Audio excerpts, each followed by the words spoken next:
Salam, Xəbərmi YouTube kanalının daimi izləyiciləri. Hər birinizi salamlayıram. Kanala abunə olub, videoları bəyənməyi unutmayın. Müğənni Afət Fərmanqızı ilə Vəfa Şərifova arasında qalmaqallar yaşanmaqda davam edir.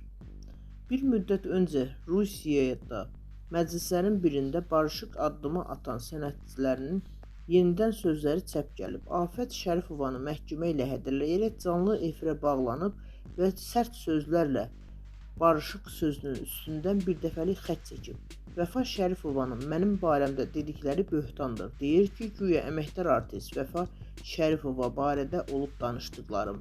Bundan ötürü də məhkəmədə cavab verəcək. İkinci şəri isə Moskvada toyda rastlaşanda ondan üzr istədiyimi deyib. Məni Vəfa məhkəməyə vermədən öncə idi.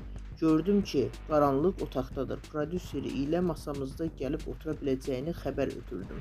Mən orada yaşayıram. Bu isə qonaq idi. Jest etdim. Köməkçi də mənimlə çox səmimi görüşdü deyə bu addımı atdım. 147.1, 148-ci maddələrlə məhkəmədə cavab verməlidir.